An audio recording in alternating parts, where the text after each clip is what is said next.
চলুন আজকের আলোচনাটা শুরু করা যাক অর্থনীতিবিদ রমেশচন্দ্র দত্তের এই কথাটা দিয়ে। অষ্টাদশ শতাব্দীতে ভারত একটি মহান উৎপাদক এবং একটি মহান কৃষিপ্রধান দেশ ছিল। ভাবুন তো একবার, এই একটা বাক্যই আমাদের বুঝিয়ে দেয় যে ব্রিটিশ ঔপনিবেশিক শাসনের আগে ভারতের অর্থনীতি কতটা সমৃদ্ধ ছিল। কিন্তু এই সমৃদ্ধির আখির পর হলোটা কি, সেই গল্পটাই আমরা আজ ধাপে ধাপে দেখব। ভারতের এই বিশ্বজোড়া খ্যাতির পেছনে অন্যতম কারণ ছিল তার বস্ত্রশিল্প, আর তার সেরা উদাহরণ অবশ্যই ঢাকাই মসলিন। এটা কিন্তু শুধু একটা কাপড় ছিল না, ছিল একটা আস্ত শিল্পকর্ম, এতটাই সূক্ষ্ম আর উন্নত মানের যে এটা শুধুমাত্র রাজা মহারাজা আর রাজপরিবারের সদস্যদের জন্যই উপযুক্ত বলে মনে করা হতো। আজকের এই বিশ্লেষণে আমরা ঠিক এই মহা বিপর্যয়ের গল্পটাই শুনব। আমরা দেখব কিভাবে একটা স্বনির্ভর আর সমৃদ্ধ অর্থনীতিকে ঠিকাবিত ঔপনিবেশিক প্রয়োজনে পুরোপুরি বদলে ফেলা হয়েছিল। তো এই গল্পটা বুঝতে হলে আমাদের একটু পেছনে ফিরে যেতে হবে, মানে ব্রিটিশ শাসনেরও আগের সময়। তখন ভারতের অর্থনীতি ঠিক কেমন ছিল? এক কথায় বলতে গেলে অসাধারণ, শক্তিশালী এবং বৈচিত্র্যময়। ভাবা যায়, একটা সময় ছিল যখন ভারতকে বলা হতো বিশ্বের শিল্প কারখানা। এই উপাধিটা কিন্তু বিশাল একটা ব্যাপার। এর মানে হল ইউরোপের শিল্প বিপ্লবের অনেক অনেক আগেই ভারত ছিল সারা বিশ্বের জন্য পণ্য উৎপাদন আর বাণিজ্যের অন্যতম প্রধান কেন্দ্র। এই বিশাল অর্থনীতির ভিত্তিটা কিন্তু শুধু বড় বড় শহরে ছিল না, ছড়িয়েছিল দেশের আনাচে কানাচে। একদিকে যেমন গ্রামের ছোট ছোট কুটির শিল্প, তেমনি অন্যদিকে ঢাকা, মুর্শিদাবাদ বা সুরাটের মতো চমচমাট সব উৎপাদন কেন্দ্র। আর এখান থেকেই তুলা, রেশম, চিনির মতো অসংখ্য পণ্য পৌঁছে যেত বিশ্বের নানা প্রান্তে। এবার একটা সংখ্যা দেখা যাক, যেটা শুনলে ঔপনিবেশিক শাসনের আগে ভারতের অর্থনৈতিক শক্তি সম্পর্কে একটা স্পষ্ট ধারণা পাওয়া যাবে। 23%। হ্যাঁ, ঠিকই শুনছেন, অষ্টাদশ শতাব্দীর শুরুতে পুরো বিশ্বের অর্থনীতির প্রায় 1/4 আসত একা ভারত থেকে। এটা সত্যি অবিশ্বাস্য। তাহলে প্রশ্নটা হলো, যে দেশটা ছিল বিশ্বের কারখানা, সেটা কিভাবে শুধু কাঁচামাল সরবরাহ করার একটা জায়গায় পরিণত হলো? এখানেই গল্পের দ্বিতীয় পর্ব শুরু হচ্ছে, যেখানে আমরা দেখব কিভাবে কিছু নির্দিষ্ট ব্রিটিশ নীতির মাধ্যমে ভারতের এই শক্তিশালী শিল্পভিত্তিকে পরিকল্পিতভাবে ভেঙে ফেলা হয়েছিল।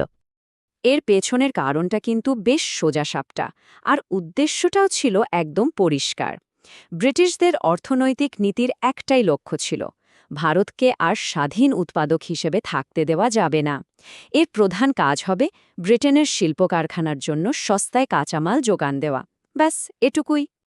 এই স্লাইডটা দেখুন, পুরো গল্পটা যেন এক ঝলকে পরিষ্কার হয়ে যায়। 1800 সালের আগে ভারত নিজের হাতে তৈরি করা অসাধারণ সব জিনিস, যেমন ফাইন টেক্সটাইল, সারা বিশ্বে রপ্তানি করত। আর এরপরে সেই ভারতই শুধু কাঁচা তুলা পাঠাতে বাধ্য হল, যা দিয়ে ব্রিটেনের কারখানায় কাপড় তৈরি হবে। উৎপাদক থেকে সরবরাহকারী, এই ছিল সেই মহা পরিবর্তন। এই অর্থনৈতিক পরিবর্তনের একটা মানবিক দিকও ছিল, আর সেটা ছিল ভয়াবহ।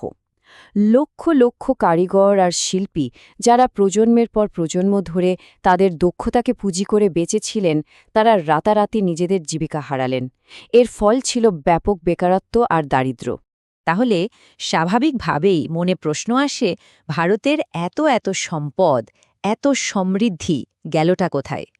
এই প্রশ্নটাই আমাদের আলোচনার পরবর্তী এবং খুব গুরুত্বপূর্ণ একটা পর্যায়ে নিয়ে যাবে। আগের প্রশ্নের উত্তরটা লুকিয়ে আছে একটা থিওরিতে, যেটাকে বলা হয় ড্রেন অফ ওয়েলথ, বা সহজ বাংলায় সম্পদের নিষ্কাশন।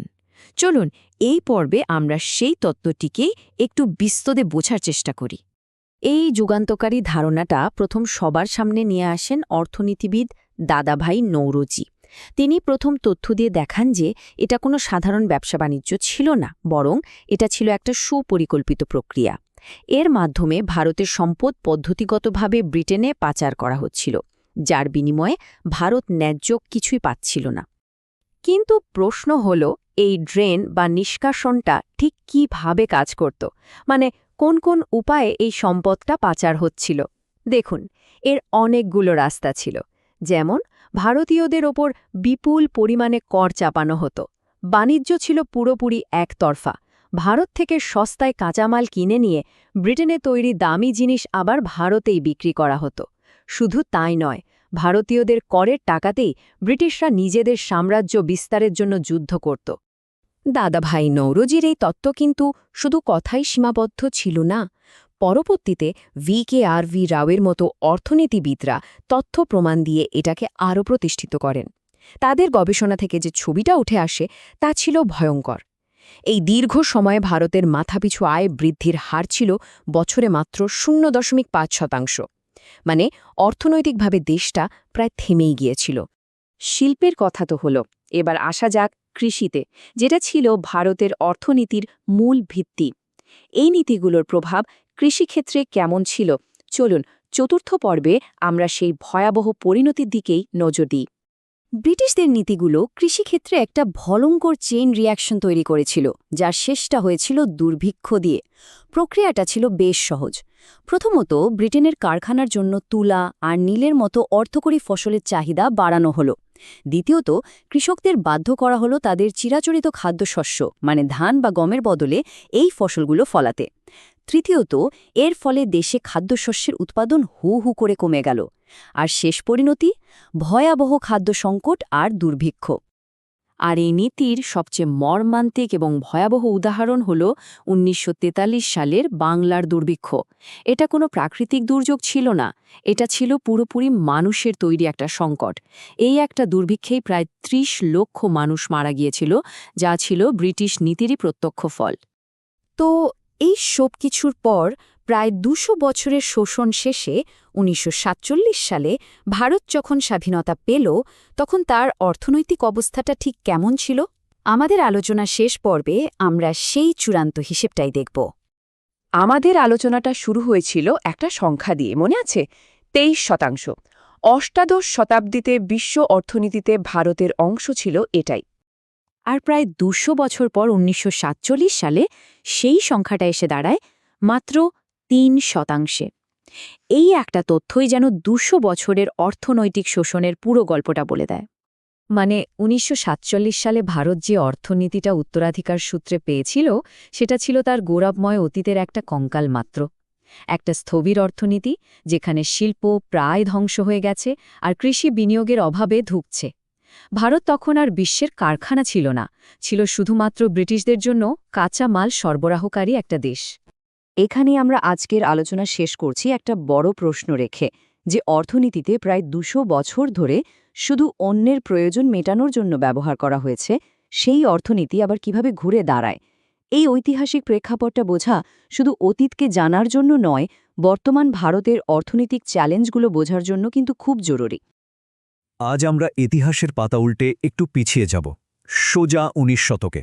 দেখব কিভাবে ভারতের সেই সোনালি তাঁত, যা কিনা হাজার বছর ধরে এ দেশের অর্থনীতি আর সংস্কৃতিকে বুনে এসেছিল, তার সুতোগুলো ছিঁড়ে গিয়েছিল। এটা সেই ভাঙনেরই এক করুণ গল্প। চলুন সেই সময়ের গভীরে ঢোকা যাক। ভাবতে পারেন, ১৭৫০ সাল নাগাদ সারা পৃথিবীর মোট শিল্প উৎপাদনের প্রায় ১/৪ আসত ভারত থেকে, ২৪.৫%। এটা কিন্তু শুধু একটা সংখ্যা নয়, বুঝলেন? এটা ছিল ভারতের বিশ্বজোড়া অর্থনৈতিক দাপটের এক অকাট্য প্রমাণ। মানে ভারত তখন ছিল বিশ্বের অন্যতম প্রধান শিল্প কেন্দ্র। ভারতের শ্রেষ্ঠত্ব, বিশেষ করে টেক্সটাইল বা বস্ত্রশিল্পে, সারা দুনিয়ায় সবাই মানত। এই যে কথাটা এখানে লেখা, ভারতীয় শিল্পের পণ্য বিশ্বজুড়ে খ্যাতি লাভ করেছিল, এটা ১০০% সত্যি। ভাবুন একবার ঢাকাই মসলিনের কথা। ওই রকম সূক্ষ্ম কাজ আর কারো পক্ষে করা সম্ভবই ছিল না। আর ঠিক এই কারণে বিশ্বের বাজারে ভারতের একটা একচেটিয়া রাজত্ব ছিল। শুধু একটা বুটো শহর নয়, একবার ম্যাপটা ভাবুন। ঢাকা, মুলতান, লাহোর, মাছলিপত্তনম, মানে পুরো উপমহাদেশ জুড়েই ছিল এরকম জমজমাট সব টেক্সটাইল হাব। আর এই প্রত্যেকটা শহরের লক্ষ লক্ষ তাঁতি আর কারিগরের অক্লান্ত পরিশ্রমে এক অন্য ভারতের ছবি ফুটে উঠত, একটা জীবন্ত কর্মঠ ভারতের ছবি। তাহলে প্রশ্নটা হলো, এই যে এত রমরমা, এত সমৃদ্ধি, এই যুগটা শেষ হলো কিভাবে? এখন আমরা ঠিক সেই কারণগুলোই খুঁজে বের করব। দেখব কোন কোন শক্তি, কিছু বাইরের কিছু ভেতরের, একজোট হয়ে এই বিশাল শিল্পটার সুতোগুলো ছিঁড়ে দিয়েছিল। ঐতিহাসিকেরা যেমন ধরুন D.R. গাডগিল ওনারা মূলত 3টে বড় কারণের কথা বলেন। প্রথমটা কি? দেশীয় রাজদরবারের অবসান, মানে যারা ছিল এই শিল্পের সবচেয়ে বড় খদ্দের আর পৃষ্ঠপোষক তারাই আর রইল না। দ্বিতীয় কারণটা হলো বিদেশি শাসন আর তাদের সাথে আসা নতুন রুচি, নতুন ফ্যাশন। আর সবশেষে সবচেয়ে বড় ধাক্কাটা এলো মেশিনে তৈরি সস্তা পণ্যের সাথে এক অসম প্রতিযোগিতা থেকে। ইংল্যান্ডের শিল্প বিপ্লব, এটা যেন একটা ঝড়ের মতো এসে সব হিসেব ওলটপালট করে দিয়ে গেল। পাওয়ার লুম, মেকানিক্যাল স্পিনিং, এইসব নতুন টেকনোলজি ব্রিটিশ মিলগুলোকে এমন ক্ষমতা দিল যে তারা অবিশ্বাস্য দ্রুত গতিতে আর অনেক সস্তায় কাপড় বানাতে শুরু করল। আমাদের দেশের ঐতিহ্যবাহী কারিগরদের জন্য এটা ছিল এক অসম লড়াই, এমন এক লড়াই যা সারা পৃথিবীর উৎপাদনের মানচিত্রটাই চিরদিনের মতো বদলে দিয়েছিল। আর এর সাথে ছিল বাণিজ্য নীতির চরম বৈষম্য। ব্যাপারটা একবার ভাবুন তো, একদিকে ব্রিটেনে ভারতের তৈরি কাপড়ের ওপর চাপানো হতো ৭০ থেকে ৮০% মতো পাহাড় প্রমাণ ট্যাক্স, অন্যদিকে ভারতে ব্রিটিশ কাপড়ের ওপর ট্যাক্স ছিল নামমাত্র, মাত্র ৩.৫ থেকে ৫%। ফলটা কি হলো? সোজা হিসেব, ব্রিটিশ পণ্যের জন্য ভারতের বাজার পুরো খুলে গেল, আর ভারতীয় পণ্যের জন্য ব্রিটেনের দরজা বলতে গেলে বন্ধই হয়ে গেল। তো এই সব কিছুর ফল কি দাঁড়ালো? এর পরিণতি ছিল এক কথায় নাটকীয়। এখন আমরা কিছু ডেটা দেখব, আর এই সংখ্যাগুলোই বলে দেবে কিভাবে ভারতের অর্থনীতির চাকাটা পুরোপুরি উল্টো দিকে ঘুরে গিয়েছিল। বলা যায় ভারতের ভাগ্যটাই নতুন করে লেখা হয়েছিল। শুধু এই টাইমলাইনটা দেখুন। ১৭৫০-এ যেখানে ভারতের অংশ ছিল প্রায় ২৫%, সেইটা ১৮৮০-তে এসে দাঁড়ালো মাত্র ২.৮%, আর ১৯১৩-তে ১.৪%। মানে প্রায় ১৫০ বছরে একটা দেশের শিল্প উৎপাদন প্রায় শূন্যের কোঠায় নেমে এলো। এই একটাই পরিসংখ্যান কিন্তু পুরো গল্পটা বলে দেওয়ার জন্য যথেষ্ট। এই টেবিলটা দেখুন, একেবারে উল্টো ছবি।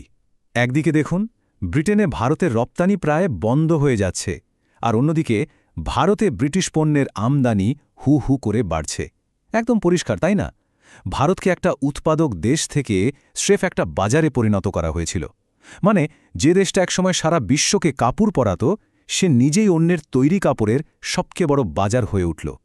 আর এই কথাটা কিন্তু কোনো আধুনিক ঐতিহাসিক বলছেন না, এটা বলেছেন খোদ ইস্ট ইন্ডিয়া কোম্পানির একজন ডিরেক্টর, তাও আবার সেই ১৮২৩ সালে।